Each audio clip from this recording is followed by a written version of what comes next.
Le Congo est actuellement dans un processus de négociation avec le Rwanda et avec les États-Unis. La question que tout le monde se pose et que je me pose aussi, c'est le président, il espère vraiment que si le Rwanda signe ce document en disant on arrête de faire la guerre, on fait la paix, ils vont arrêter d'alimenter le M23, ils vont dire à Corneille Nangaa arrête tes activités. Enfin, quel est le but de ces négociations quand on sait qu'au final le Rwanda il peut juste dire au final c'était même pas nous le M23, donc oui nous on a signé les accords de paix mais débrouillez-vous avec le M23, c'est entre Congolais.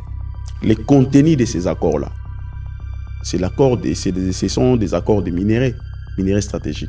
Dans cette négociation là, le président Tshisekedi a insisté qu'on puisse exploiter et raffiner aussi en République démocratique du Congo pour donner des emplois aux Congolais. Le Kagame ne peut pas rouler la RDC et les États-Unis. On a l'impression que parfois le président c'est quelqu'un qui veut bien faire. On dirait que des fois il n'a pas conscience que à l'extérieur c'est des personnes qui sont capitalistes, c'est des requins qui veulent préserver les intérêts de leur nation, quitte à ce que ça se soit fait au détriment de la RDC et qu'au bout d'un moment de négocier comme des bons amis, comme des bons frères, ce ne sera pas la voie qu'il faudra adopter et que pour se faire respecter, il faudra être capable de taper du poing sur la table et de représenter un danger pour se faire respecter. Par rapport à quoi? Quels résultats qu'on n'a pas? Non, enfin, moi, à titre personnel, le fameux à la moindre escarmouche, oui. À la moindre escarmouche, j'envoie oui. Les bombes, etc. Oui. En fait, quand tu dis des choses comme ça et que derrière, tu ne fais pas, la parole, elle perd énormément de poids. Là, vous pensez que les Rwandais peuvent commander Nanga et il reste et dit non, moi je ne suis pas là-bas. Mais quand on va commencer à tuer ces soldats qui se trouvent au Rwanda et en RDC, quelle sera la réaction des Rwandais et la population rwandaise? Là, l'appeler mon frère, c'est une connotation. Est-ce que nous, les Africains, ne sommes pas on n'est pas des frères? Mon propre frère que j'ai et que j'aime beaucoup, il se met à massacrer des gens de ma famille, je l'appellerai plus mon frère. Et au contraire, je le regarderai avec hostilité. Ça, c'est l'émotion. Ça, c'est l'émotion. Je rappelle ceci. On ne gère pas une république avec des émotions.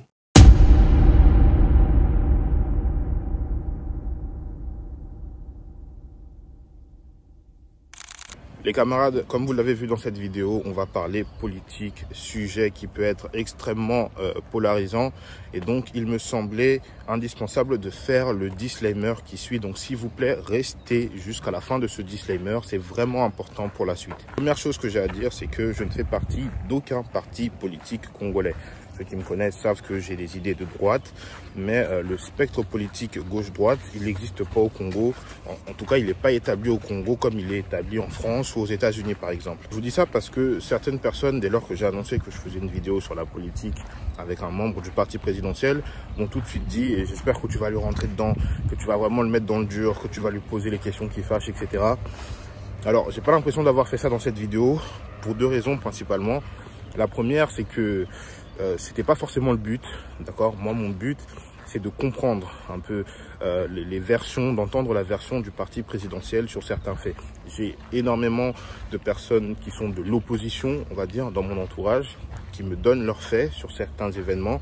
Et c'était très important pour moi d'avoir la version, la vision du parti présidentiel. La deuxième raison, c'est que j'ai tout simplement pas les armes pour faire un débat avec un membre du parti présidentiel. Encore une fois, je suis totalement néophyte, moi. La politique congolaise, c'est pas quelque chose que je maîtrise. Je m'y intéresse depuis très peu de temps. Et donc, quand bien même j'aurais voulu le mettre dans le dur, j'en ai absolument pas la capacité pour l'instant. Si vous appartenez à un parti politique ou à un mouvement d'opposition ou je ne sais quel mouvement, n'hésitez pas à m'envoyer un message dès lors que vous êtes légitime, dès lors que c'est des choses sérieuses, d'accord. Hors de question d'avoir les débats du bar sur ma chaîne YouTube. N'hésitez pas à m'écrire, vous pourrez venir pour échanger avec moi ou pour débattre. J'ai parlé avec plusieurs membres de l'UDPS qui sont prêts pour venir sur la chaîne débattre de certains sujets avec des personnes de l'opposition dès lors que c'est fait avec pragmatisme, avec calme et avec de la bonne volonté. Vous savez, moi, je suis là pour vraiment apprendre sur la politique congolaise. Et les débats où tout le monde se gueule dessus pendant 30 minutes et qu'on n'y comprend rien, juste pour faire sensation et flatter son ego, ça m'intéresse pas du tout. Donc si jamais il y a des choses concrètes que vous voulez apporter, vous voulez avoir des débats constructifs, intéressants à faire avec les membres de l'UDPS, du parti présidentiel ou d'autres partis, n'hésitez pas à m'écrire. Merci à vous d'avoir cliqué sur la vidéo et je vous dis à tout de suite.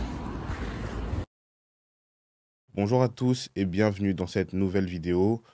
Aujourd'hui, on se retrouve pour une vidéo qui va être assez intéressante parce qu'aujourd'hui, je suis accompagné d'une personne. On va parler politique, comme je l'ai souvent évoqué sur ma chaîne. C'est un aspect de la vie congolaise sur lequel je n'avais pas forcément porté mon attention il y a quelques temps de cela, mais force est de constater que c'est quelque chose qui est extrêmement important, surtout vis-à-vis de ce qui se passe aujourd'hui. Et donc, comme vous le savez, pour faire cette vidéo aujourd'hui, je ne serai pas seul parce que je suis très bien accompagné.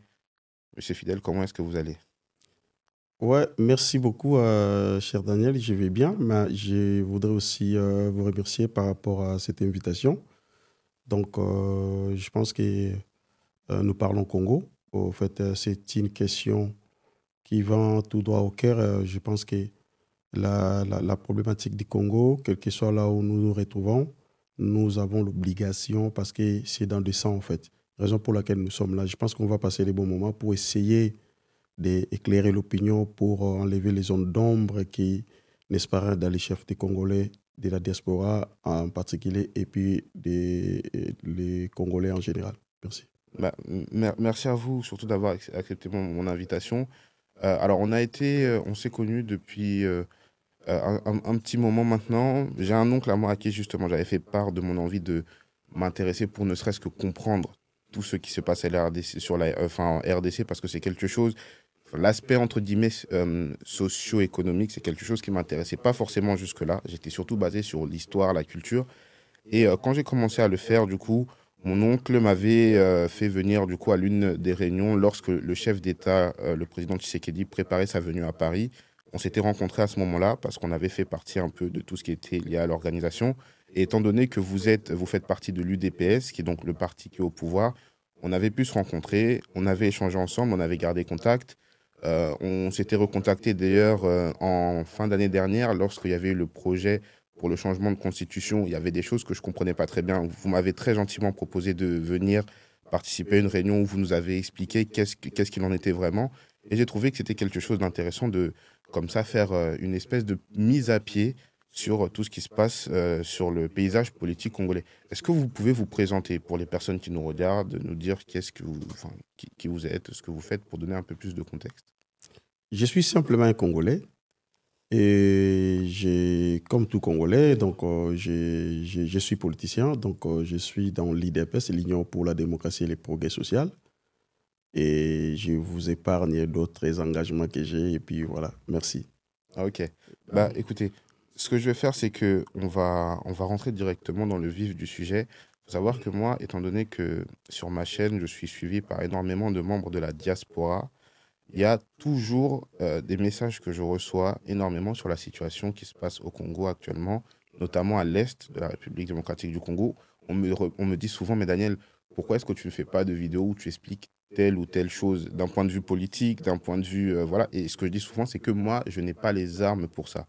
Aujourd'hui, je m'adresse à mon audience volontairement. Il faut bien comprendre que en face de moi, aujourd'hui, la personne que j'ai, évidemment, ce n'est pas le président de la République. Donc, c'est la personne que je connais qui est sans doute le plus qualifié pour apporter les éléments, mais soyez extrêmement indulgents sur lui parce qu'il n'a pas toutes les infos. Évidemment que les sujets qu'on va évoquer ci-après sont des sujets qui sont extrêmement sensibles et donc il va essayer de nous apporter son point de vue qu'il a en tant qu'analyste et spécialiste. Et voilà, gardez en tête qu'il faut être extrêmement indulgent et qu'il faut prendre de la distance. Donc, le sujet qui est extrêmement préoccupant, c'est la situation à l'est de la RDC. En gros topo, on sait que à l'est de la RDC, il y a plusieurs groupes armés.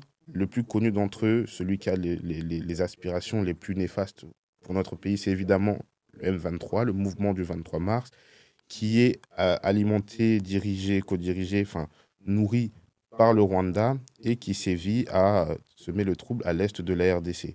Depuis quelque temps, un ancien Congolais, président de la CENI, qui s'appelle Corneille Nangaa, a créé aussi son mouvement à lui, l'Alliance Fleuve Congo, qui réunit des groupements militaires, dont le fameux M23. Le processus pour cette alliance du Fleuve Congo, c'est carrément d'aller jusqu'à Kinshasa pour renverser le pouvoir Et à partir de là, on entend énormément de choses. On entend que le président de la République, donc le président Félix Antoine Tshisekedi Tshilombo, dans un premier temps, a cherché à combattre le M23 sans jamais vouloir négocier avec eux parce qu'il estimait que c'était le Rwanda, et à juste titre, hein, que c'est le Rwanda qui était le maître d'orchestre et que c'était avec eux qu'il devait avoir négociation. Puis il nous a expliqué qu'il ne négocierait plus avec le président Paul Kagame, qu'il n'avait plus envie d'entamer discussion et qu'il ne se reverrait qu'au ciel. Et entre-temps, on a vu plusieurs choses qui n'ont pas été claires, surtout pour moi qui n'ai pas du paysage politique. On a vu des alliances avec l'Angola, puis un peu avec l'Afrique de l'Ouest. On a vu plusieurs choses. Et puis finalement, aujourd'hui, on apprend qu'il y a des négociations qui se font avec les États-Unis et que les États-Unis auraient convié le Rwanda à ces négociations. Et donc là, on entend énormément de choses. Le président a voulu vendre le Congo aux Américains. Les Américains eux-mêmes sont alliés des Rwandais, donc ils ont ramené les Rwandais sur la conversation. On entend énormément de choses. Qu'est-ce qu'il en est réellement de la situation là, à l'est de la RDC, ces fameuses négociations? Quel en est le but? Merci beaucoup, cher Daniel. Je pense que cette question-là de la guerre ou soit de l'insécurité à l'est de notre pays, qui est la République démocratique du Congo, il faut retourner à l'origine de la guerre pour essayer de comprendre les rouages ou soit les véritables réalités, ou soit, si je peux dire ainsi. Moi, je pense ici, il faut comprendre que plutôt on est en train de récupérer notre pays. Pourquoi j'ai dit ça? La République démocratique du Congo a été colonisée par des Occidentaux. Vous savez tous l'histoire. Après, il y a eu des Congolais, notamment, je cite les Lumumba, les Kimbangu, les Kasavubu, ainsi de suite. Ils ont formé des mouvements, ils sont révoltés en cherchant à arracher le Congo dans les mains des gens qui colonisaient notre pays. Et sur base des pressions, sur base des résistances, finalement, les Occidentaux ont décidé de libérer le Congo en nous donnant l'indépendance. Mais ici, il faut comprendre, est-ce qu'ils ont donné l'indépendance selon leur volonté, ou soit c'était sur base de la pression qui, n'est-ce pas, régnait à cette époque-là? Donc, on nous a donné l'indépendance. Après, ils ont mis en place des stratégies de créer des crises, des stratégies, n'est-ce pas, d'essayer de contourner les Congolais malgré l'indépendance pour, n'est-ce pas, qu'ils puissent avoir toujours le contrôle de la chose.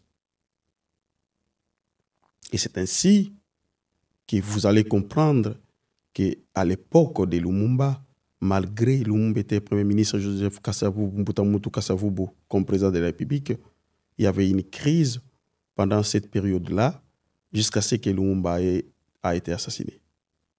Tout ça, c'est l'origine de cette guerre. Donc, il faut interroger l'histoire, c'est très important.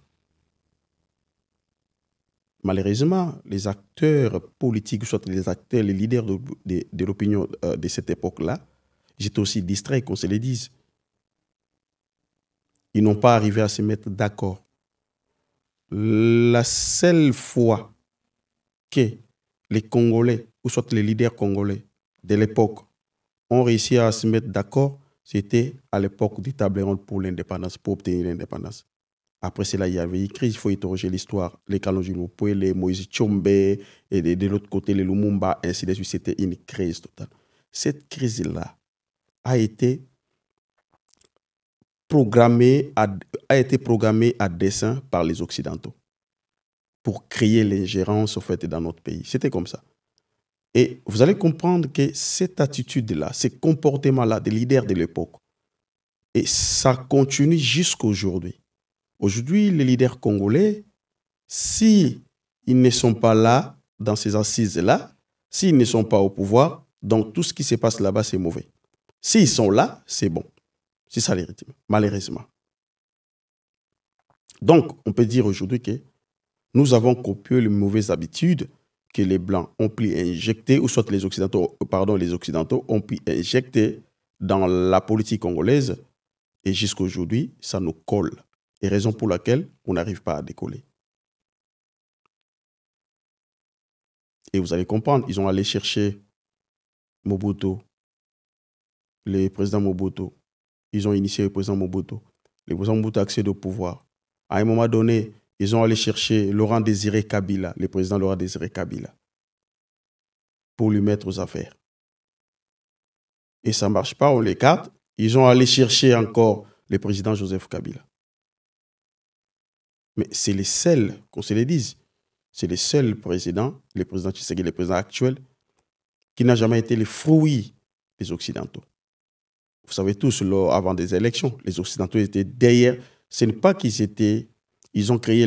Ils ont voulu s'ingérer dans les affaires du Congo, parce que dans la période électorale, c'est toujours comme ça. Mais malheureusement, cette fois-là, ils sont allés derrière les présidents Martin Fayulu. Et ça fait que c'est le président Tshisekedi actuel qui a accédé au pouvoir sans la bénédiction des Occidentaux. Raison pour laquelle il y a un combat acharné contre lui. Il suffit de regarder dans des chaînes de télévision et dans des chaînes de France 24, ainsi de suite, vous allez comprendre. Maintenant, les Rwandais nous agressent actuellement. Est-ce qu'il faut évaluer ici les Rwandais en termes de puissance? Est-ce comparable à la République démocratique du Congo? Je ne pense pas. Donc, si vous interrogez encore l'histoire, parce que j'aime l'histoire, vous allez comprendre que quand Maréchal Mobutu était affaibli, les Américains, avec la Belgique, ils sont allés chercher Laurent Désiré Kabila. Non, ils sont allés, chercher les Rwandais et l'Ouganda. Et pour, n'est-ce pas, essayer de chasser Mobutu au pouvoir, et en mettant le devant Laurent Désiré Kabila pour justifier cette agression, alors que c'était une agression, pour justifier cette agression par rapport à la rébellion. Vous voyez, parce que lorsque l'armée étrangère vous agresse, c'est une guerre. Et lorsque les Congolais, ou soit les enfants du pays, prennent des armes, c'est la rébellion. Oui, alors, la FDL, justement. Or, la rébellion, on vous recommande par rapport au Conseil de sécurité de pouvoir négocier, ainsi de suite, parce que c'est entre vous, en fait, les enfants du pays. Mais la guerre n'est pas négociable parce que cette question de la guerre a été réglée déjà au niveau des Nations Unies. Vous voyez? Donc, il a été strictement interdit que jamais un pays, après la guerre mondiale, un pays peut agresser un autre pays. Donc, si un pays ose d'agresser notre pays, donc les grandes puissances ont l'obligation, n'est-ce pas, de venir en aide par rapport à ce pays-là agressé. Ce qui ne fait pas aujourd'hui, justement, nous allons comprendre que c'est parce que eux-mêmes, les grandes puissances, sont derrière cette agression. Maintenant, qu'est-ce qu'il faut pour que les Congolais puissent récupérer leur pays? C'est quoi la solution? Moi, je pense que nous devons soutenir le président actuel. Pourquoi j'ai dit ça? Ce n'est pas parce qu'il est bon, non. Ce n'est pas parce qu'il est capable, non. Ce n'est pas parce qu'on l'aime, non. C'est par rapport à la circonstance actuelle. Notre pays est menacé. Nous sommes agressés par les Rwandais. Les Rwandais ont accepté de jouer ces rôles-là, ces rôles bidons. Cher Daniel, vous pouvez imaginer, vous êtes dans un restaurant, un monsieur ou soit un groupe des individus, ils ont préparé soit du café ou ils ont préparé du poulet et ils vous donnent, venez manger du poulet, vous venez vous manger. Mais lui-même qui prépare cette nourriture-là, il n'arrive pas à manger cela. Cela veut dire quoi? Donc, des groupes des individus, ils ont créé des armes. Moi, je suis ici en Europe, pendant plusieurs années, je n'ai jamais attendu des coups de balle. Jamais. Je n'ai jamais attendu, à part l'Ukraine et la Russie, je n'ai jamais attendu la guerre. Non. Non. Mais ça se crée ici, les armes. Mais comment se fait-il? Vous, l'Africain, en l'occurrence, le président rwandais Paul Kagame, vous acceptez de récupérer les armes dont on fabrique à l'Occident, et vous venez avec ces armes-là, vous tuez vos frères, vos propres frères, vos propres frères, vous tuez les Africains, et vous trouvez plaisir dans ça. Je pense que je ne sais pas qualifier en fait cette pratique. Vous voyez? Donc ici, il faut d'abord, si je dis ça, il faut d'abord, parce que je suis aussi panafricain et panafricaine, il faut aussi la prise de conscience de l'Afrique. Nous ne pouvons pas, du moment où nous sommes des voisins, les deux pays, les deux pays voisins, nous ne pouvons pas aller s'entretuer de temps en temps pour chercher, n'est-ce pas, l'or, diamants, les minéraux, ainsi de suite, tout ça. Je pense que non. Maintenant, parce que vous avez évoqué beaucoup de choses, vous avez dit, du coup, les Rwandais nous agressent à un moment donné. Le président avait dit que non, il ne peut pas négocier avec les M23 parce que les M23, c'est les marionnettes, c'est le groupe supplétif des Kagame. Il va négocier avec Kagame. Non, il n'avait pas dit ça. Il avait dit qu'il va dialoguer. Il ne va pas négocier, mais dialoguer avec les Rwandais pour demander les Rwandais qu'est-ce que vous voulez dans notre pays. Qu'est-ce que vous voulez dans notre pays? Et effectivement, ça a été prouvé sur base des rapports. Faits par les institutions internationales, notamment les Nations Unies, que c'est les Rwandais qui nous agressent. Alors, sur base de ces rapports-là, ils voulaient demander à Kagame, qu'est-ce que vous voulez? Pourquoi vous tuez mon peuple? Pourquoi? Et là, nous pouvons dire que bravo au président actuel, bravo au chef de l'État actuel. Pourquoi? Parce qu'il a su à ramener Kagame pour signer la déclaration des principes. Et cette fois-ci, c'est aux États-Unis. Je rappelle ici que cette signature-là qu'on a signée aux États-Unis, c'est la même signature que Kagame avait fui en Angola. C'était au mois de décembre de l'année passée. Parce que c'est le président de l'Angola qui pilotait, selon la recommandation des Nations Unies, le président de l'Angola qui pilotait au fait des négociations. Parce qu'il faut rappeler ici ce que les gens doivent retenir, en fait.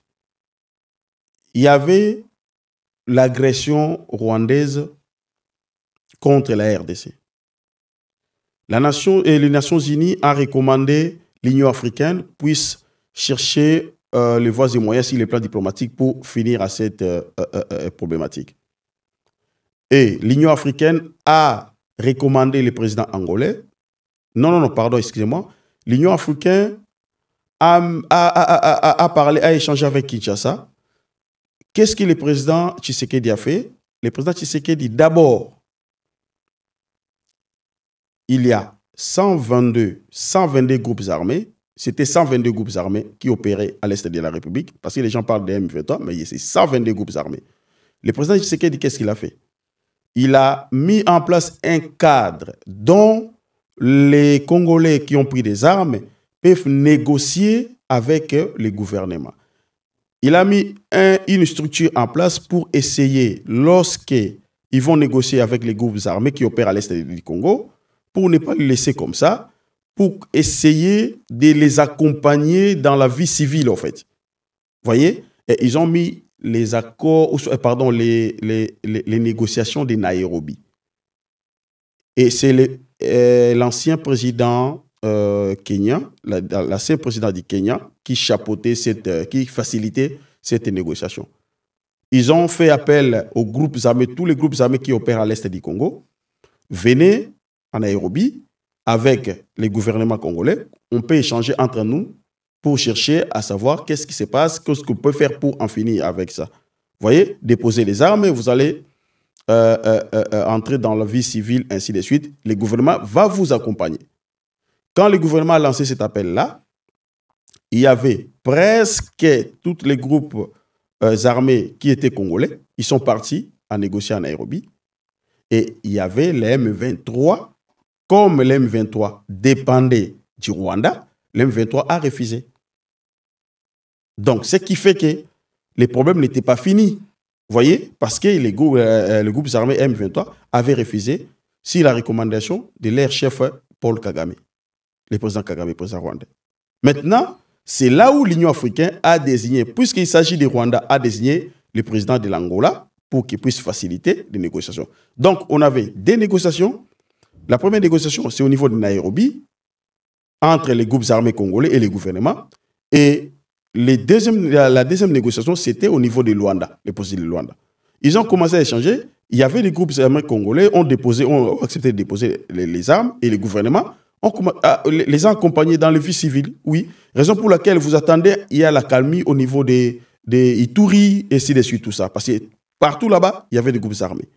Maintenant, il est resté seulement les groupes armés M23, les supplétifs du Rwanda, qui opéraient, qui continuaient à semer la terreur. Maintenant, dans le processus du Luanda, d'Angola, ils ont évolué. Le président avait tellement bien négocié ces processus-là. Et Kagame s'est rendu compte que s'il signe la déclaration des principes, et il sera bouté dehors. Qu'est-ce qu'il a fait la dernière journée qui était prévue pour signer pour les dernières signatures? Le monsieur n'est pas se présenté. Vous avez vu l'année passée, le président Tshisekedi s'est retrouvé là-bas seul. C'était comme ça. Entre-temps, il préparait, c'était au mois de décembre, et les janvier, ils ont attaqué. Ils ont pris Goma, ils ont pris Bukavu. Vous voyez? Pour essayer de pousser le président de la République actuelle qui puisse céder aux négociations. Parce que lui, il refusait de négocier avec les M23. Il savait bien que c'est les Kagame et l'ancien président Joseph Kabila. Et c'était comme ça.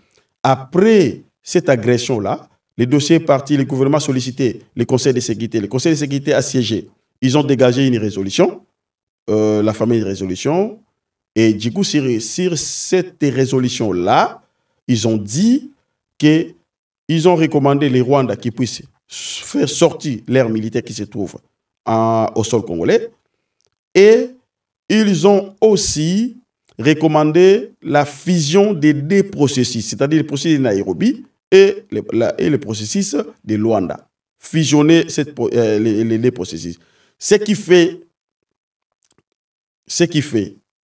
que aujourd'hui, vous voyez des fois l'M23, donc les Rwandais et d'autres groupes armés congolais sont en train de dialoguer peut-être à Doha, à Qatar, peut-être aux États-Unis, peut-être à Luanda et en Angola.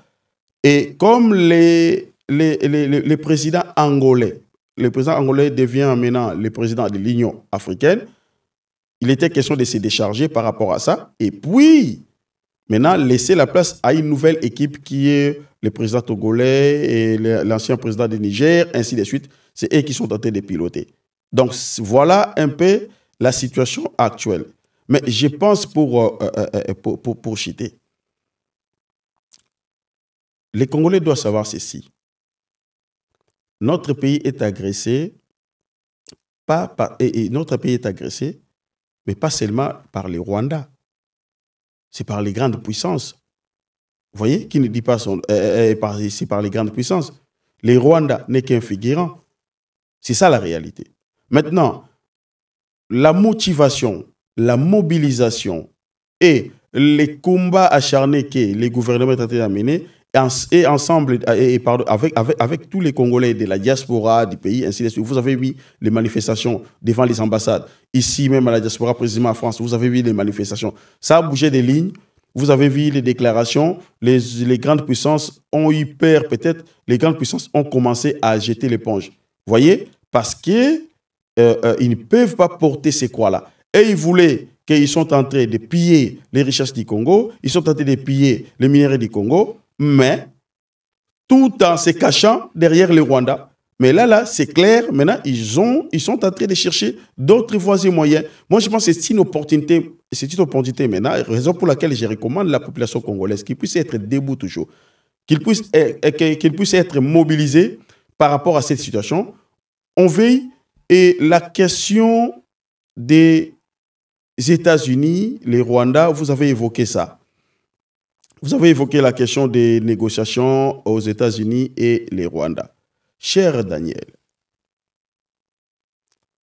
la République démocratique du Congo a des ressources stratégiques. La République démocratique du Congo a été toujours au rendez-vous mondial, et je peux dire même.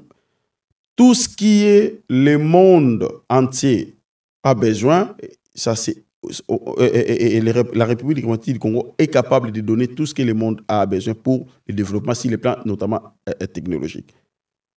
Mais on a des minéraux stratégiques, on a des matières premières, mais nous n'exploitons, nous n'arrivons pas à l'exploiter. On n'a pas le capital, on n'a pas les moyens, on n'a pas les instruments pour essayer d'exploiter cela. Maintenant, de l'autre côté, on nous pille ces minéraux. Mais moi, je pense que la bonne manière, c'est de mettre ces ressources stratégiques-là, de négocier avec les pays qui ont des capitaux, qu'on puisse négocier, faire des partenariats gagnant-gagnant pour essayer, de l'autre côté, ils gagnent, et nous aussi, on profite par rapport à ça, vous voyez, pour, n'est-ce pas, faire sortir les pays dans la situation à laquelle ils se retrouvent. Voilà pourquoi la raison des négociations aux États-Unis que le gouvernement de Kinshasa est en train de négocier actuellement. Merci beaucoup. Ok. Mais déjà, je trouve que c'est bien d'avoir toute cette mise en perspective parce que souvent, les versions qu'on va entendre sur les sur les réseaux sociaux, ça va souvent être des versions qui sont généralement contre la politique du gouvernement actuel et on va souvent nous expliquer qu'en fait le président Tshisekedi ne sait pas ce qu'il veut, qu'il va de gauche à droite pour faire des négociations qui n'aboutissent pas. Donc d'avoir le point de vue d'un point de vue interne, si je puis dire, c'est toujours intéressant et je pense que c'est bien. Moi j'ai deux questions à poser par rapport à ce que vous venez de dire avant qu'on puisse continuer. La première, c'est que certaines personnes vont volontairement accuser le président Tshisekedi d'être naïf parce que dans un premier temps, comme vous dites, aujourd'hui, il est en conflit frontal avec, si on peut dire en conflit frontal avec l'ancien président, mais vous parlez du processus électoral, disant qu'il n'avait pas été choisi par les Occidentaux. Il y a une très grosse, je ne sais pas si je peux dire rumeur, mais même par exemple le Corneille Nangaa, qui était président de la CENI, qui affirme que le président Tshisekedi, en réalité, il est arrivé au pouvoir parce que le président Kabila, avant de s'en aller, cherchait un partenaire avec qui il pouvait faire un accord. Martin Fayoulou aurait refusé, tous les autres opposants auraient refusé. Félix Tshisekedi aurait été le seul qui aurait accepté.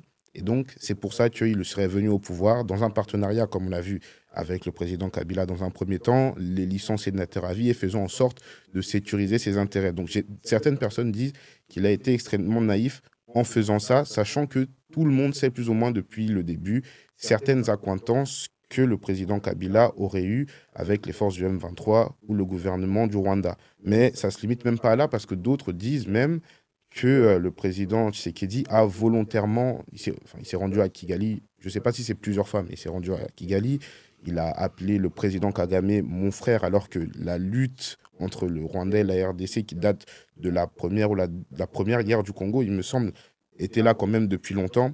Et certaines personnes disent qu'il est arrivé en cherchant à vouloir sympathiser volontairement avec des forces qui lui étaient hostiles dès le départ et qu'aujourd'hui, il en paye un peu les pots cassés et que ne sachant plus où se mettre, il va chercher un allié stratégique avec les États-Unis, quand bien même les États-Unis, eux, seraient déjà les alliés du Rwanda. Par rapport à tout ça, qu'est-ce que vous avez à dire par rapport à ça? Merci beaucoup. C'est très intéressant ce que vous dites. En fait, je pense que le malheur du Congo est que, cher Daniel, les Congolais sont facilement manipulés. Ce que je veux dire. Pourquoi je dis ça? Cette manipulation-là des résultats des élections, Corneille Nangaa, président Martin Fayoulou, c'est lui qui était élu, ainsi de suite, président Tshisekedi aurait négocié avec l'ancien président. Non, non. Il faut analyser la chose, au fait. Non.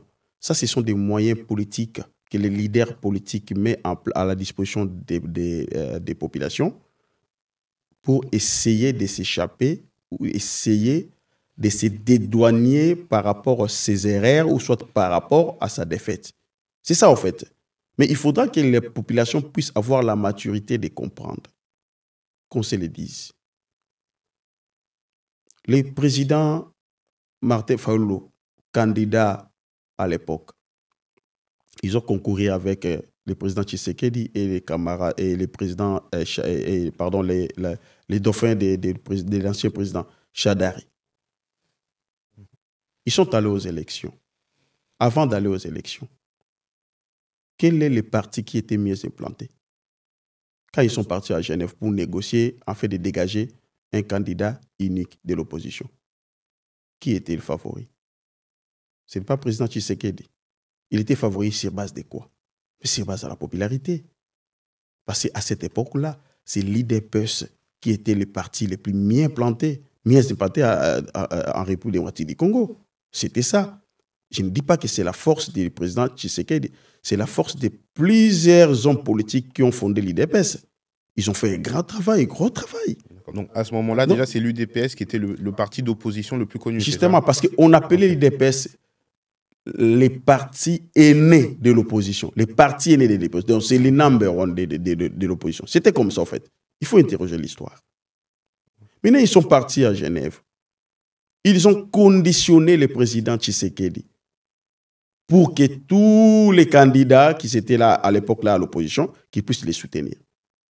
Notamment par rapport aux recommandations des multinationales qui étaient là en fait présents avec eux. Parce que c'est eux qui avaient organisé ces assises-là à Genève. Mais le président Tshisekedi a dit, quelles ont été les recommandations? Si vous arrivez au pouvoir, il faut arriver au pouvoir, vous allez changer les codes miniers. Faire en sorte que les codes miniers puissent avoir, faire en sorte que les codes miniers puissent donner la faveur aux multinationales. C'était comme ça. Mais qu'est-ce que le président a dit? Non, je ne suis pas prêt à mener ces combats-là. Et c'est ainsi qu'ils ont décidé. Comme il était dur, c'est ainsi qu'ils ont décidé. Ils ont dit, bon, ok, d'accord, changeons les jets, on va aller au vote et que les meilleurs gagnent. Déjà, ils ont déjà préparé ce qu'ils vont faire pour que le président Martin Fayulu puisse être candidat, parce que le président Martin Fayulu avait accepté. Voilà pourquoi vous avez vu les gros les soutiens des Occidentaux sur les candidats Martin Fayulu. Le candidat Fayulu, lui, il avait accepté de se soumettre aux demandes des multinationales. Mais justement, supposément. Je vous donne des faits.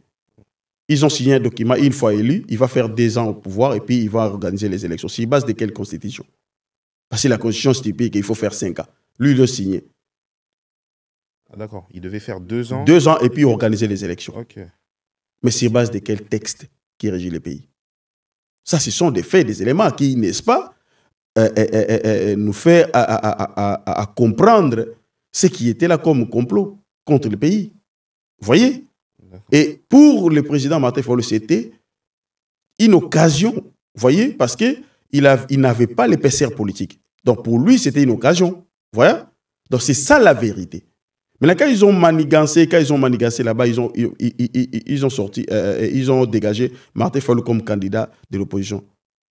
Le président actuel, l'État qui est démocrate, il a pris acte. Vous voyez? Mais après, sa base a dit que non, on ne vous a pas envoyé, on ne vous avait pas envoyé là-bas à Genève pour laisser les autres candidats conquérir.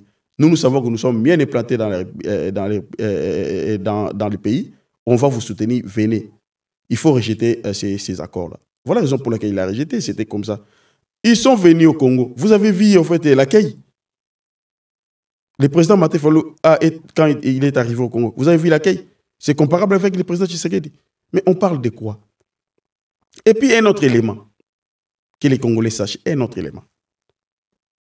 Pendant la campagne électorale du président Martin Fayulu, c'est vrai, il traînait des foules.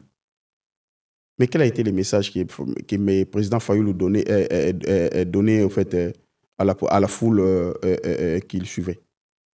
C'était quoi? Il ne faut pas aller voter avec les machines à voter. il ne faut pas oser. Si vous allez dans des urnes, vous trouvez la machine à voter, il ne faut pas voter.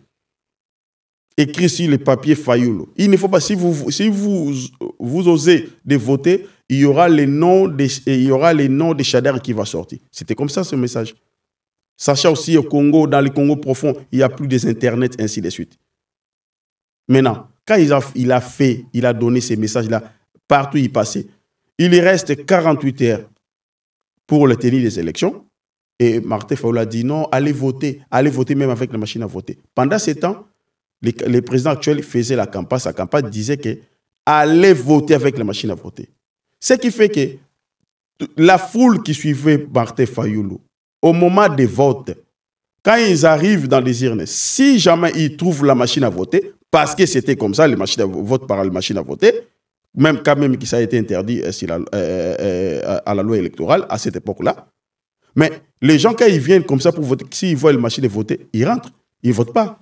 Et c'est ce qui fait que le président Martin Fayoulou a perdu beaucoup plus de voix. C'était comme ça. Ça, c'était une réalité que les gens ignorent. C'était comme ça. D'ailleurs, les candidats Tshisekedi disaient d'ailleurs à l'époque que non, j'ai attendu mon camarade Martin Fayoulou dit que non, si vous arrivez aux urnes, si vous voyez la machine à voter, il ne faut pas voter, il faut rentrer. Donnez-moi ces voix-là, votez Tshisekedi. C'était comme ça. Et en 2 jours des élections, le président Martin Fayoulou a changé. Finalement, parce qu'il a été recommandé par Jean-Pierre Bemba à l'époque et Moïse Katumbi qui était à l'Europe à l'exil, que vous devez continuer à cet élan. Et il reste 2 jours, Martin Fayoulou a changé, a dit non, il faut aller voter. C'était trop tard. Mais pour que ces messages-là puissent être relayés dans l'étendue de la République du Congo, c'était un problème parce qu'il n'y a pas de réseau, il n'y a pas d'Internet. Il y avait que nous, ici en Europe, qu'on avait compris. Vous voyez? Alors que nous, on ne votait pas. Vous voyez ce que je veux dire? C'est ça la réalité, ce qui s'est passé réellement. Maintenant, sur base des résultats, d'ailleurs, la CENICO, ils ont, Monseigneur Cholet à l'époque, aujourd'hui, Abbé Cholet à l'époque, aujourd'hui, Monseigneur, ils ont confronté leurs résultats avec les résultats de Tshisekedi lors de la compilation par rapport au PV qu'ils avaient, mais ça paraît des mêmes, en fait. C'est ça la réalité. Mais le président Tshisekedi a rencontré l'ancien président, Joseph Kabila. Ce qui est normal, le président sortait, le président attend, et le président entend avant d'entrer en fonction. Il se compte, c'est partout, même aux États-Unis, ça se passe comme ça. Même ici, ça se passe comme ça. Oui, mais en fait, ce que généralement on reproche au président, c'est d'avoir arrangé certaines affaires de l'ex-président Kabila en le nommant notamment sénateur à vie, en faisant en sorte de préserver certains de ses intérêts. Ok, merci beaucoup, cher Daniel. Je pense qu'ici, vous voyez, les gens qui disent ce genre de choses, ils disent ça par la mauvaise foi, à mon avis. Pourquoi? Le statut du sénateur à vie que l'ex-président porte actuellement, ça a été décidé par la Constitution. Et la Constitution a été élaborée quand? En 2003, 2004, promulguée en 2006. Vous voyez? Donc là, le président actuel était où? Est-ce qu'il avait un mot à décider à cette époque-là qu'on élaborait la Constitution? La question a été, cette question est réglée par la Constitution. C'est en fait une loi constitutionnelle. Vous voyez? Ça, c'est un. Deuxièmement, avant que le président Kabila quitte au pouvoir, il a initié à l'Assemblée nationale à cette époque, au Parlement à cette époque-là, qu'il puisse créer une loi spéciale portant les statuts des anciens chefs de l'État. Au-delà de ce que la Constitution lui a donné, lui accorde d'être sénateur à vie. Ils ont créé encore une loi spéciale portant les statuts des anciens chefs de l'État. Tout ça, c'était pour se protéger. Ça, Tshisekedi n'était pas là. C'est Kabila qui dirigeait. Comment ils peuvent imputer Tshisekedi toutes ces responsabilités-là? Soit par mauvaise foi ou pas. Vous voyez?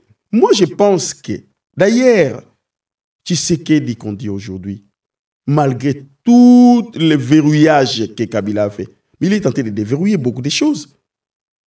Il a tenté de déverrouiller beaucoup de choses. Aujourd'hui, Kabila, il pourrait être poursuivi aujourd'hui.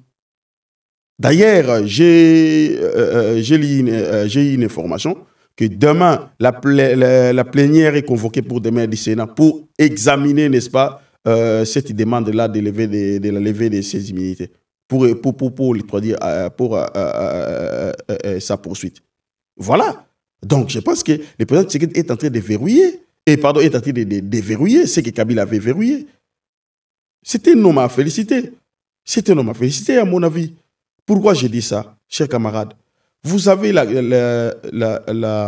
circonstance à laquelle le président Tshisekedi est arrivé au pouvoir avec la majorité des Kabila.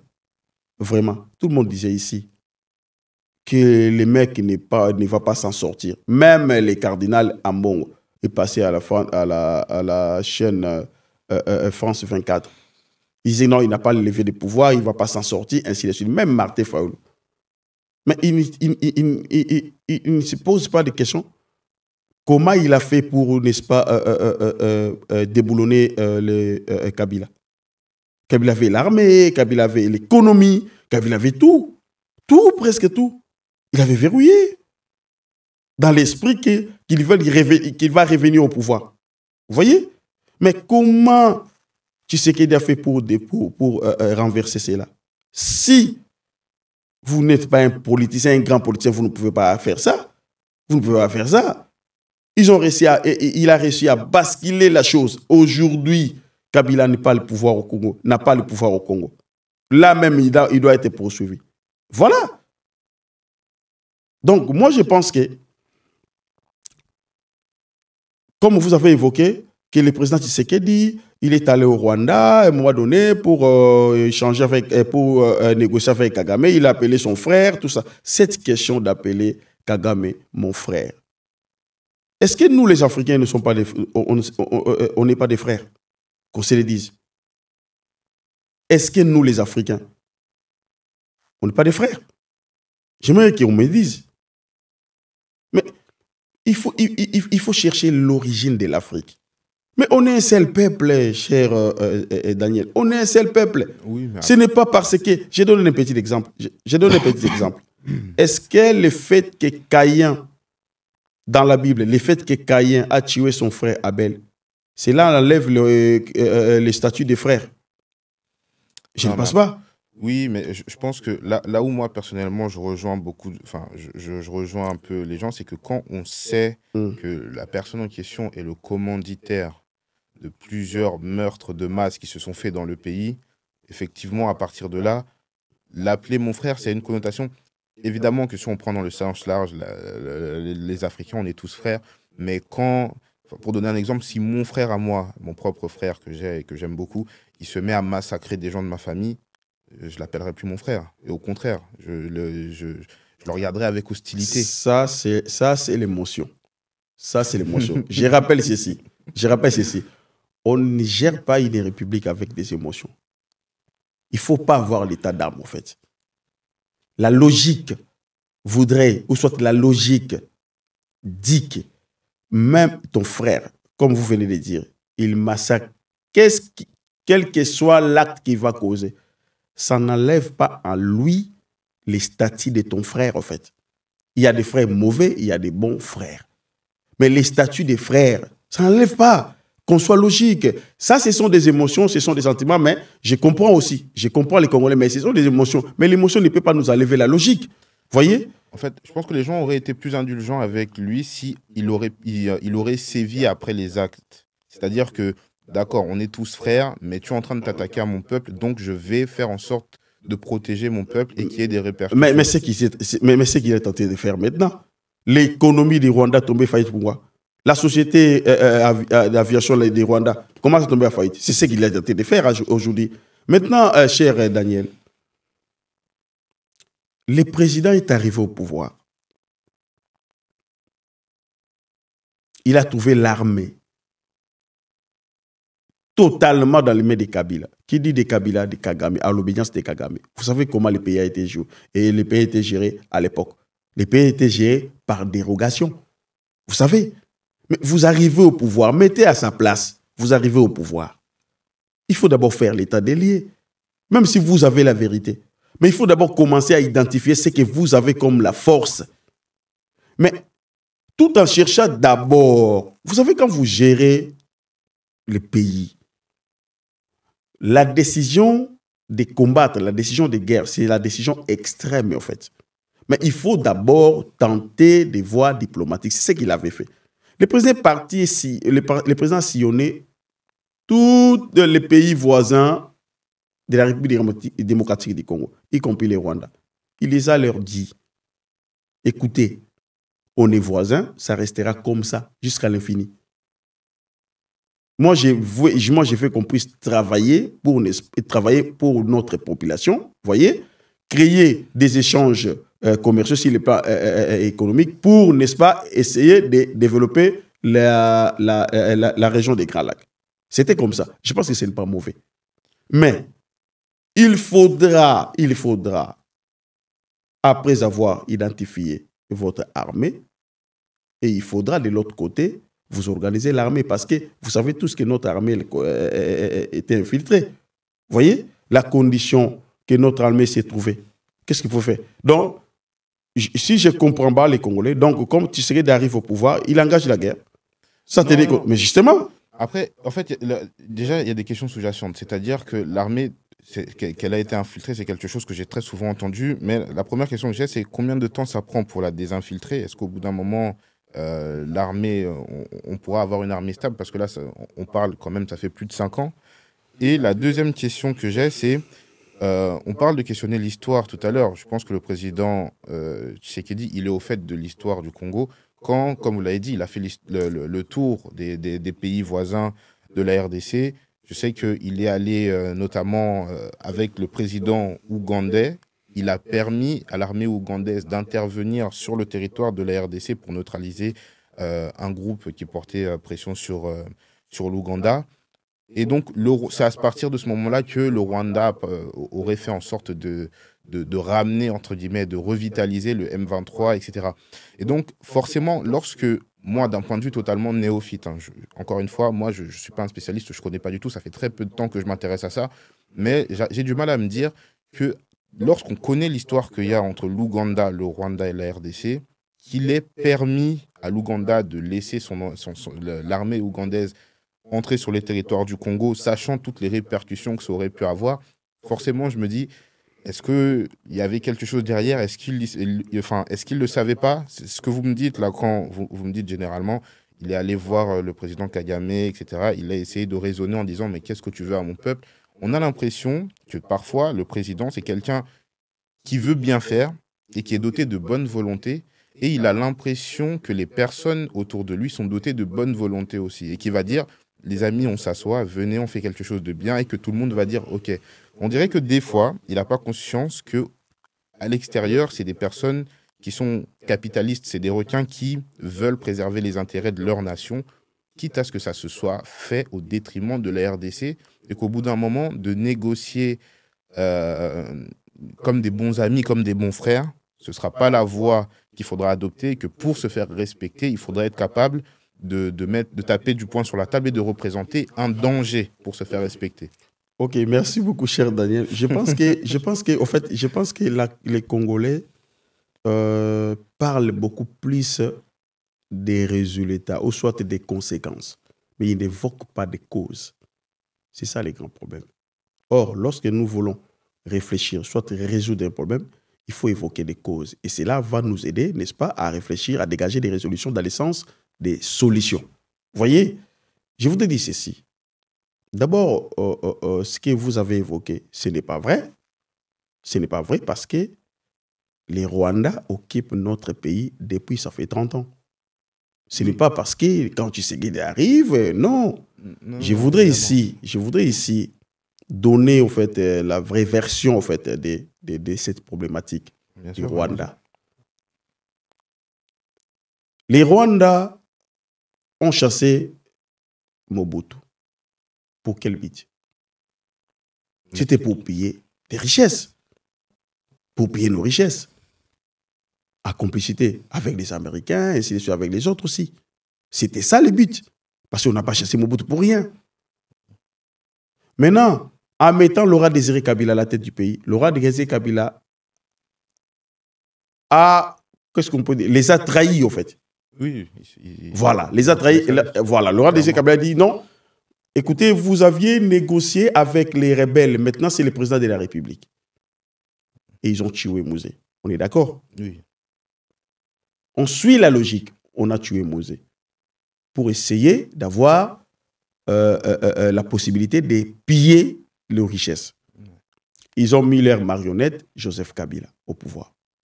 Et ce qui fait que Joseph Kabila les a accompagnés, les a aidés, n'est-ce pas, à pérenniser ces systèmes-là. Mais attends, maintenant, j'ai une petite question, c'est vraiment une petite parenthèse sur Joseph Kabila. J'entends plein de choses sur lui, apparemment il serait pas congolais, rwandais, tanzanien, etc. Est-ce qu'il y a quelque chose dessus? Parce que moi, évidemment, je ne savais pas. Quand je mets le nez dedans, il y a personne qui me dit « Mais non, il n'est pas congolais. En fait, c'est un Rwandais. » Parce que je me suis demandé pourquoi est-ce qu'on dit que c'est la marionnette du Rwanda. Et donc, on m'explique qu'apparemment, c'est un Rwandais de sang. C'est un Rwandais qui a été placé à la tête du Congo pour avoir une politique très laxiste avec le Rwanda et les laisser faire ce qu'ils voulaient faire à l'est de la RDC. Est-ce que ça, c'est quelque chose de... Enfin, on a quelque chose de tangible là-dessus ou c'est purement spéculatif au final? Non, non, ça, ce sont des gens qui ont des informations sur lui. Moi, personnellement, je ne sais pas dire, mais il y a des gens qui ont témoigné par rapport à ça, notamment M. Richard Moukena, il est décédé, du Katanga, qui témoigne que les clans de Kabila, en fait, il a été cherché, en fait, on lui a demandé de chercher les noms des Kabange pour donner, les noms des Katangais pour donner à Joseph Kabila. Oui, c'est Richard Moukena. Vous voyez, c'est sur base de ça. Et puis, des révélations de Papa Ngwanda aussi avaient révélé cela. Vous voyez, les deux sources-là qui a fait que non, cette information puisse être propagée à la nation, ainsi de suite. Et puis, ça part jusqu'aujourd'hui. Mais moi, personnellement, je n'ai pas des éléments, en fait. Vous voyez, je n'ai jamais fait cette recherche-là. Maintenant, je dis ceci. Mais pour être malhonnête, il ne faut pas être seulement étranger. On est une langue congolais. Vous êtes d'accord avec moi? Il fait ça le boulot. Donc, si je vais revenir dans ma logique, je disais qu'ils ont réussi à mettre Joseph Kabila à la tête du pays pour essayer d'exploiter nos minéraux, piller, ainsi de suite. Et Joseph Kabila les a aidés à pérenniser ces systèmes. Sauf que cette fois-là, ils ont dit ceci. Si jamais on laisse encore l'espace, on peut encore tourner les deux contre nous. Qu'est-ce qu'on peut faire? Maintenant, il faut mettre des mécanismes pour garantir notre pillage. Raison pour laquelle les nominations des officiers supérieurs, les nominations de certains politiques, vous voyez, c'est les Rwandais qui donnaient les quitus. Vous voyez ce que je veux dire? Ouais. Pour, n'est-ce pas, garantir le pillage des recettes et des minéraux, ainsi de suite. C'était ça l'histoire maintenant. Qu'est-ce qui s'est passé? Après le Sun City, ils ont venu à Kinshasa avec les Roubaix-Rois, ils ont venu des vice-présidents, ainsi de suite. On est parti comme ça, en mettant en place une constitution. Maintenant, qu'est-ce qui s'est passé, cher Daniel? Quand le président Tshisekedi arrive au pouvoir, d'ailleurs, le président, c'est quelqu'un à applaudir. Quand il arrive au pouvoir, qu'est-ce qu'il a fait? Il a dit non, je ne peux pas continuer ces contrats-là. C'est ça le nez du problème. Non, en tout cas, devant moi, je ne vais pas. Moi, je ne peux pas être le président de la République démocratique du Congo. Le peuple voit que non, voilà, il y a un président qui est là, il y a un Congo. Mais alors que le Congo est balkanisé, dans quel sens? Dans le sens où il y aura des officiers supérieurs, des services de renseignement, d'autres et des partis Est qui occupent les partis Est là. Ce sont des Rwandais que Kagame a recommandé. Lui, il a refusé. C'est ça le nez du problème, mes chers camarades. Maintenant, il a dit, oui, on va combattre jusqu'à ce qu'on va récupérer notre terre. C'est ça, en fait, voilà. Mais comment se fait-il que non, une personne qui vient au pouvoir, il a refusé de négocier parce que, regardez, souvenez-vous lors de la dernière sommet de francophonie qui était organisé à Tunisie, le premier ministre du Congo, Sama Lukonde, à l'époque, il a refusé de s'afficher dans la photo souvenir, comme on fait d'habitude, tout ça comme coutume, dans la photo souvenir, parce qu'il y avait la dame Mouchikwa, bon, voilà, comme la chef en fait, de cette organisation-là. Il a refusé. Quand les journalistes ont posé la question à cette dame rwandaise qui gère la francophonie, comment se fait-il le Premier ministre? C'est quoi les problèmes avec le Congo, les Rwandais? Vous avez les conflits interminables, ainsi de suite. Vous savez la réponse de cette dame-là? Elle a dit, les problèmes des Congolais, ils ne respectent pas les accords. Les journalistes lui a posé la question, quels sont les accords? Là, c'est à l'époque de Tshisekedi. Hein. Quels sont les accords? Non, mais les accords signés en 2009. Donc, en 2012, quand Kabila a essayé de négliger ces accords-là, ils ont pris Goma en 2012. Et Kabila est parti là-bas à Kigali. Ils ont négocié avec Kagame. Vous voyez? Après, les M23 ont quitté, ont libéré Goma. C'était comme ça. Négocier, quelle a été la négociation? C'est-à-dire nommer les officiers supérieurs, les Rwandais, dans des sites stratégiques, surtout la bande Est là-bas, pour, n'est-ce pas, garantir les sorties et des sorties des nos minéraux. Vous voyez? Il ne faut pas mettre des Congolais. C'était comme ça. Maintenant, quand Tshisekedi arrive au pouvoir, Tshisekedi a changé, c'est là. Quand il a touché, il a dit niet. Mais c'est ça l'aîné du problème. C'est ça l'aîné du problème. Mais cette personne comme ça, pardon, ces genres de présidents comme ça, ils méritent le soutien ou soit qu'on les critique négativement.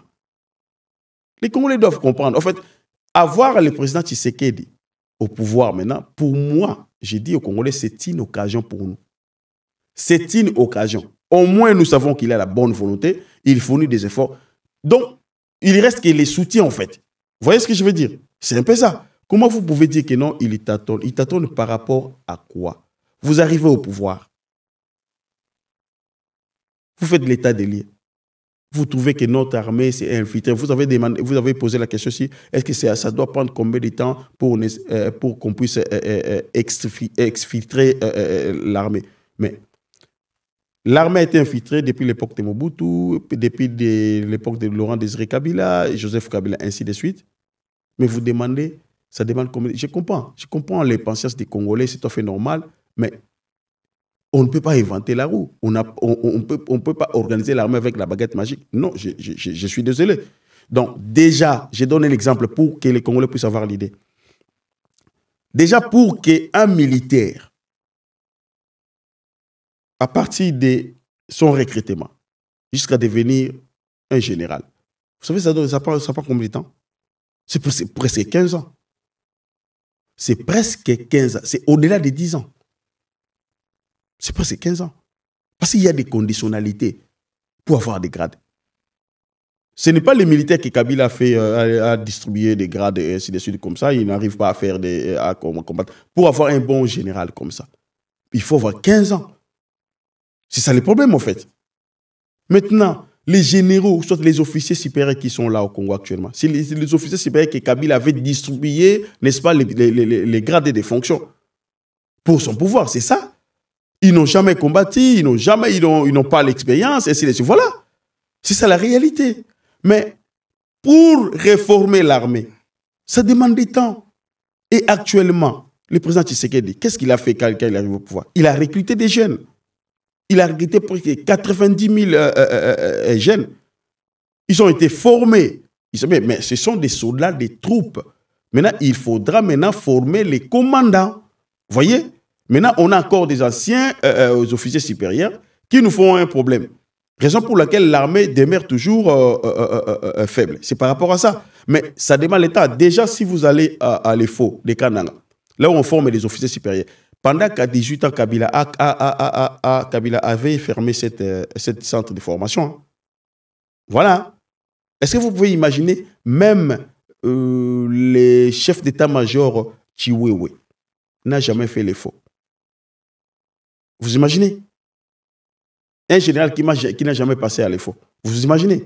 Donc, tout ça, ce sont des éléments. Si vous analysez cela, d'ailleurs, il faut dire que le président Tshisekedi, en fait, il perce vite. Il perce vite par rapport à la situation du Congo. Il faut analyser les Congo actuellement. Quand les gens disent, par exemple, sur le plan économique, parlons-en. Tshisekedi est venu au pouvoir à trouver les budgets de 4 milliards par an. Quand je dis 4 milliards, et la mobilisation interne et l'externe, même l'externe, 4 milliards. Mais le monsieur a bossé, aujourd'hui, on a 16 milliards. C'est insignifiant, je suis d'accord. Mais dans un pays, pour, n'est-ce pas, avoir l'idée que le pays évolue, on regarde les indicateurs, cher Daniel. Mais est-ce qu'on est dans le rouge ou soit on est dans la bonne direction? aujourd'hui, depuis que le Congo est Congo, c'est à l'époque des gouvernements de Tshisekedi qu'on a su à terminer un programme avec les FMI. Ça, c'est du sérieux. La gestion des finances, la gestion économique qui se passe dans notre pays est surveillée par les institutions internationales. Je ne sais pas si c'est base des rapports des institutions internationales. Ce n'est pas les rapports de Kinshasa. Et ça, c'est une évolution. Il ne faut pas essayer de jeter en pâture tous les efforts qu'on est en train de mettre en place. On n'est pas arrivé, certes. Nous tous, on a besoin qu'on puisse évoluer. Mais on ne peut pas créer la magie, cher Daniel. On ne peut pas créer la magie. Donc, ça demande le temps. Aujourd'hui, aujourd'hui, quand les compatriotes congolais, ils manifestent leur mécontentement, ce qui est de leur droit, mais peut-être ils comparent la RDC. Non, la RDC, ça devait être comme en Europe, la France, et ainsi de suite. Vous savez, en quelle année on avait construit le métro ici?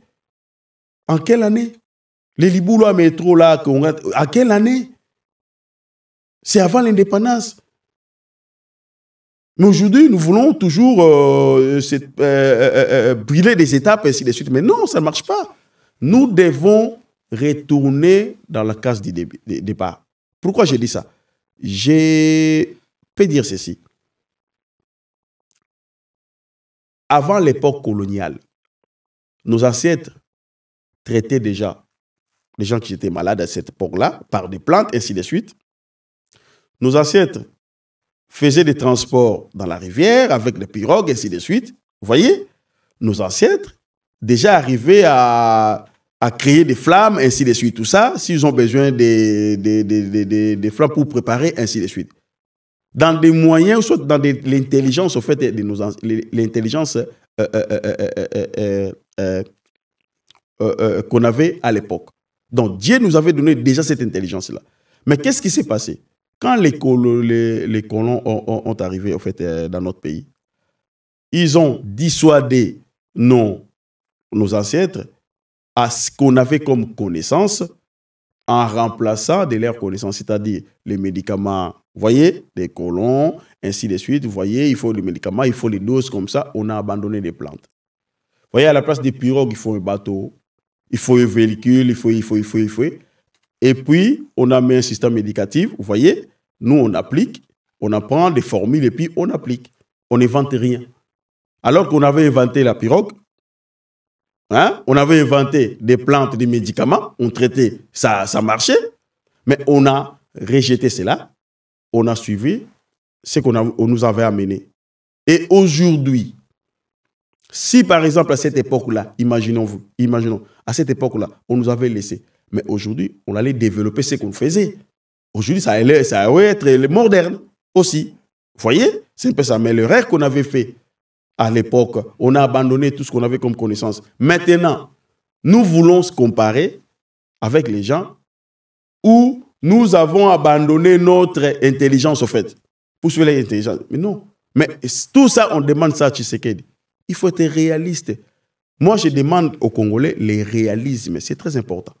Regardons la vérité en face. Regardez ce qu'on a. Regardons les moyens qu'on a.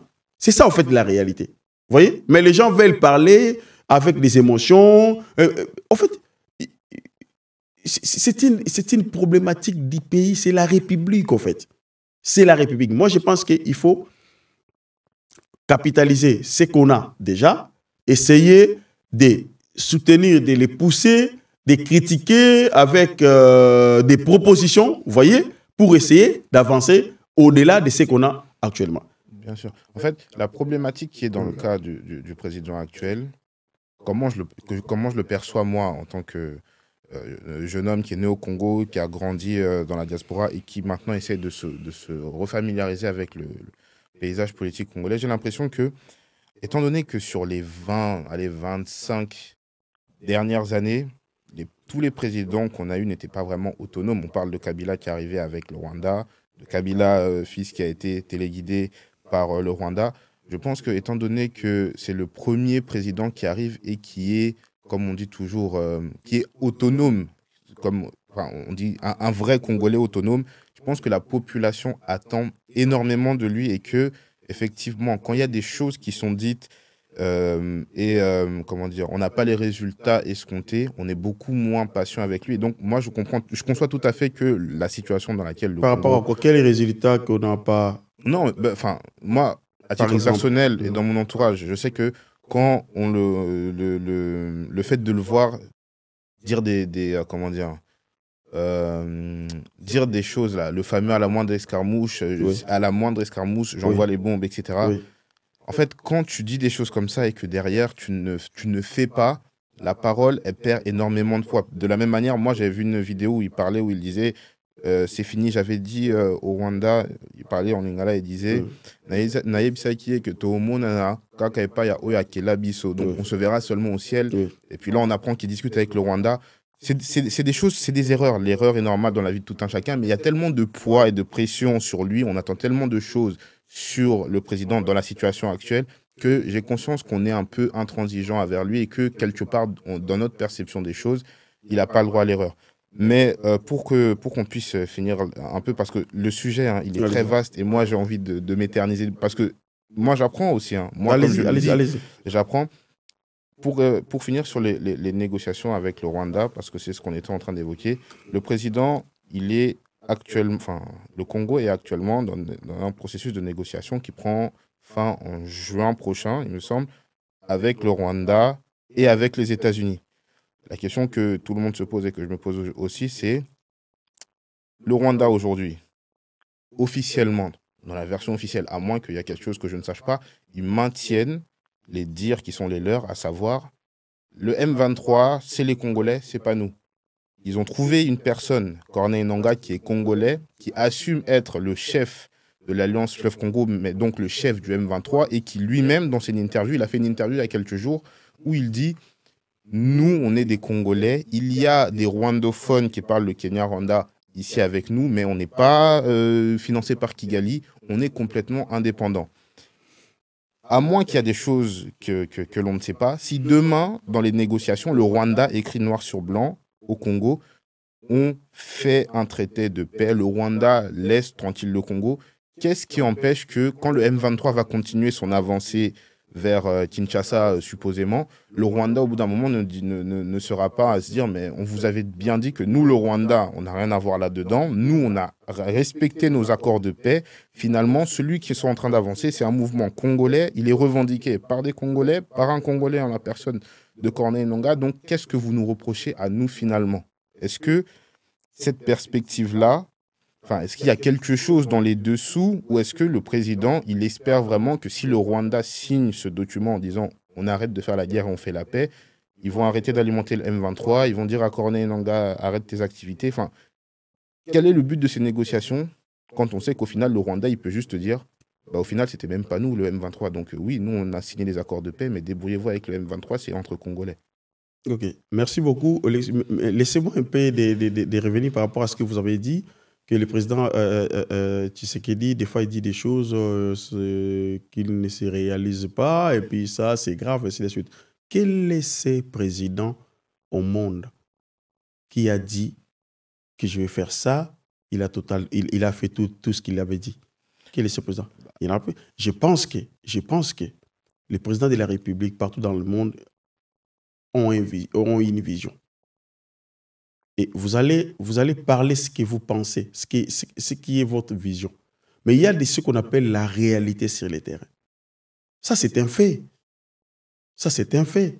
Est-ce que le président Poutine de la Russie, il pensait qu'il pouvait faire des années avec l'Ukraine?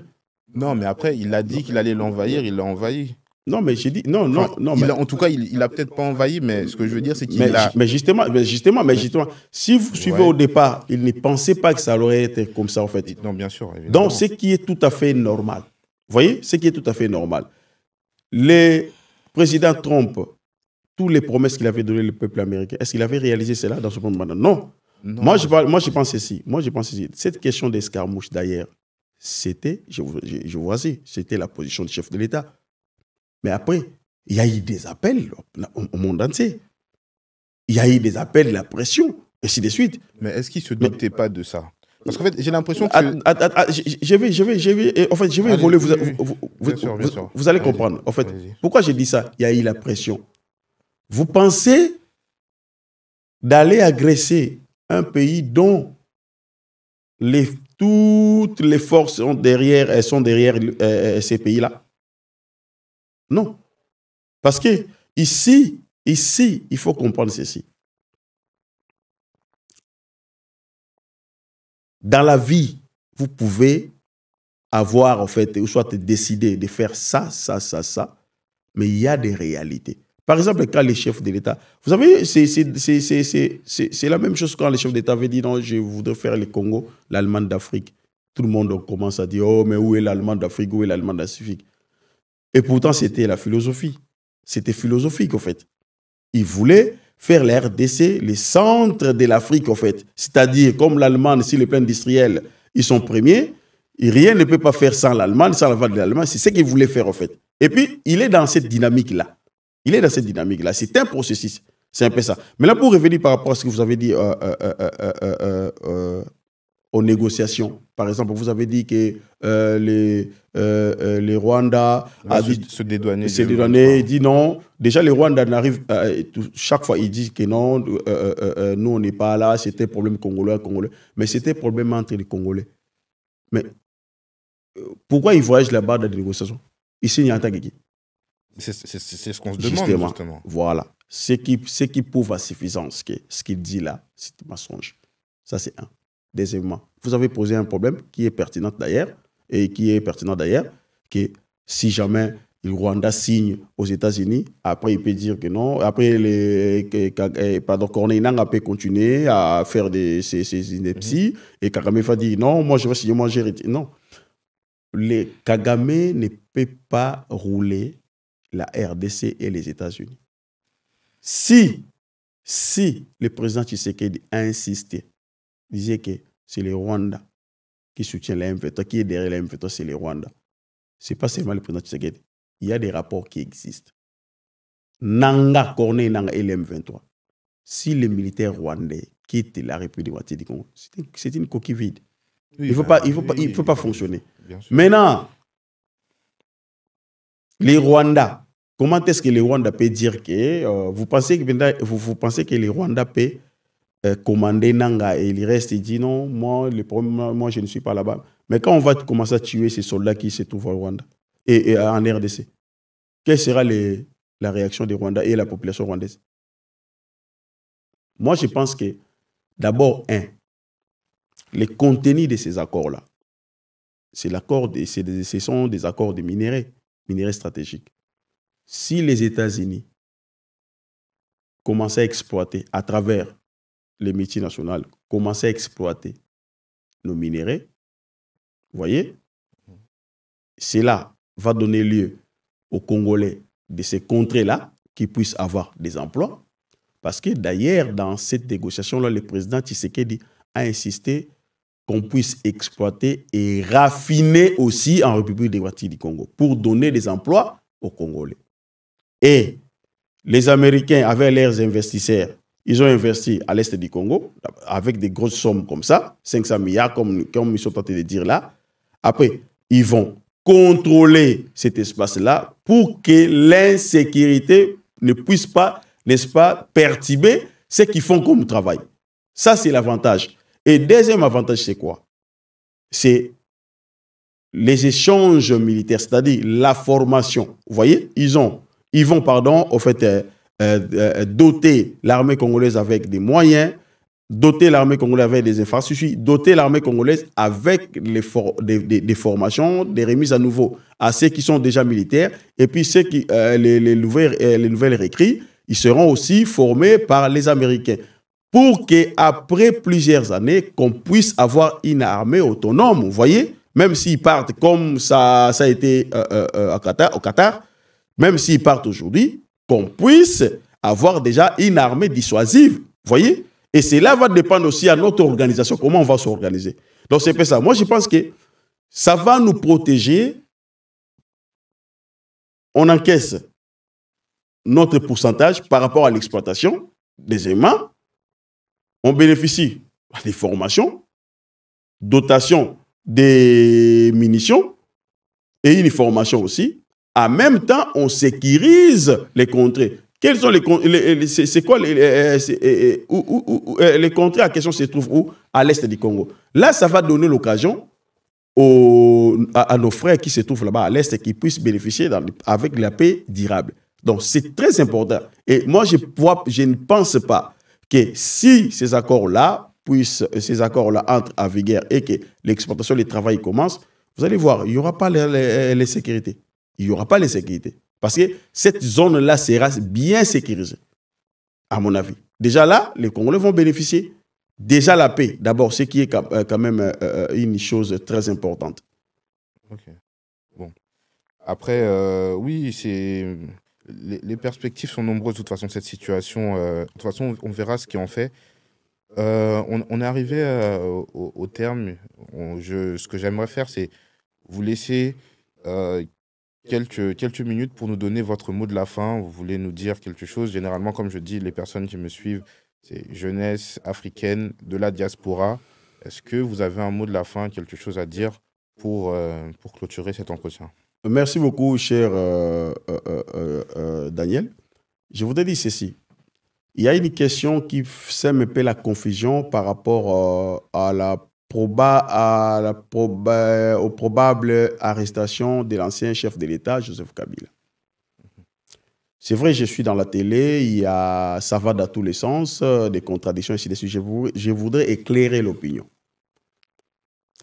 Aujourd'hui, il y a une demande qui a été déposée au Sénat, conformément à la Constitution, pour la levée des immunités de l'ancien chef de l'État, Joseph Kabila, parce qu'il est sénateur à vie. Les gens se posent la question parce que la loi spéciale portant les statuts des anciens chefs de l'État, dans son article 8, il est stipulé les modalités pour, n'est-ce pas, poursuivre l'ancien chef de l'État. Dans la Constitution, chers Congolais, il est bien stipulé dedans que le président de la République, le président en fonction, peut être poursuivi pour 3 infractions seulement.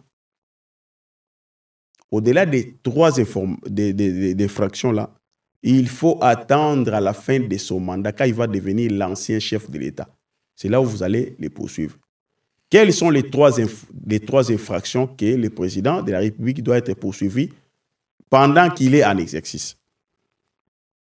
C'est notamment la haute trahison. C'est-à-dire le président cède une partie de notre territoire, et ainsi de suite, la haute trahison. Deuxième infraction, c'est la violation, c'est la violation intentionnelle de la Constitution. 3e infraction, c'est la dépravation de mœurs. Ce sont les 3 infractions que le président en exercice peut être poursuivi. Les autres infractions, ça se trouve dans la loi portant les statuts des anciens chefs de l'État. Si vous parcourez maintenant la loi portant les statuts des anciens chefs de l'État, vous allez voir que là-bas, dans son article 8, il est stipulé que les anciens chefs de l'État peuvent être poursuivis pour les infractions commises à l'occasion, quand il était président, quand il était en fonction, à l'occasion de l'exercice de ses fonctions, ou soit en dehors de l'exercice de ses fonctions. Ce sont des infractions, là, quand il était président, par exemple, quand il était président, il est en route pour arriver à son bureau, il a commis un mètre, il a tué quelqu'un, il a commis une infraction. C'est à l'occasion de l'exercice de ses fonctions, c'est-à-dire, il va au travail, il a commis une infraction. On ne peut pas le poursuivre, il faut attendre après, à la fin de son mandat. En dehors de l'exercice de ses fonctions, c'est-à-dire, le président finit le travail, il vient chez lui, il commet l'infraction. C'est ça. Maintenant, après la loi portant les statuts des anciens chefs de l'État, les infractions précises, on a précisé. Après, vous allez comprendre que le président, les anciens chefs de l'État est aussi sénateur à vie. Maintenant, quelles sont les infractions qu'on peut le poursuivre en tant que sénateur à vie? Ce sont les infractions où il a commis, lorsqu'il est sénateur à vie, c'est-à-dire à la fin de son mandat, lorsqu'il n'est plus président de la République, mais comme il est actuellement, il commet les fractions, donc il sera poursuivi comme sénateur à vie, dont il faudra demander la levée de ses immunités au niveau du Sénat pour donner lieu à sa poursuite. Donc, je vous remercie, cher Daniel. Merci pour cette invitation. Je pense que notre pays a tellement de choses à parler. Donc, on aura toujours le temps, si Dieu nous apprête à la bonne santé, on aura toujours le temps pour, n'est-ce pas, essayer de discuter, de parler lorsque le Congo a besoin de vous. Mais ça a été un grand plaisir de partager ces moments avec vous. Donc, ça me motive encore. Je pense que les Congolais qui nous ont suivis ont suffisamment éclairé. Et je pense que lorsqu'il y aura toujours le temps, nous aurons toujours en fait, l'occasion de passer pour, n'est-ce pas, discuter des questions de l'actualité, puisque ceci nous concerne. Merci beaucoup. Merci. Exactement comme vous l'avez dit, de toute manière, ce n'est pas la dernière fois. Je ferai en sorte de vous faire venir. On parlera de l'actualité. Il y a énormément de choses qu'on devait aborder, qu'on n'a pas eu le temps de faire. Et ce que j'aimerais surtout dire, c'est qu'il faut bien comprendre quand vous regardez cette vidéo. Je sais que généralement, la politique, c'est quelque chose qui défraie un peu les passions, surtout chez nous, Congolais, et à bien des raisons. Il faut comprendre que la démarche qui est la mienne, c'est de comprendre. Le monde politique congolais, ça fait moins d'1 an que je commence à m'y intéresser. Et encore, j'ai vraiment envie de comprendre. Donc, si les personnes, vous êtes dans la même dynamique que moi, s'il y a des personnes qui regardent cette vidéo, qui sont peut-être en désaccord, c'est tout à fait normal. N'hésitez pas à écrire de manière constructive. Je vais lire les commentaires. Vous savez que depuis un moment, je ne réponds plus trop aux commentaires sur mes vidéos. Là, j'ai vraiment envie de lire, de voir ce que les gens pensent, de voir les différentes choses, parce que ça peut nous apporter des choses intéressantes pour le pays. Et si vous en avez le courage, si j'allais dire, n'hésitez pas à m'écrire pour venir ici défendre vos arguments. Si vous êtes qualifié, si vous avez des sources, des choses stables, ce serait un plaisir pour moi d'avoir même une sorte de confrontation amicale entre votre vision, la vision d'une autre personne qui ne serait pas forcément d'accord, moi qui serais là, qui écouterait. Ce serait vraiment un plaisir parce que je pourrais apprendre. Je suis toujours ouvert à avoir les deux visions parce que je trouve que c'est de la manière la plus objective de concevoir les faits. Merci pour avoir accepté l'invitation. Merci à vous d'avoir regardé la vidéo. J'espère qu'elle vous a plu et moi je vous dis à très bientôt. Merci à tous.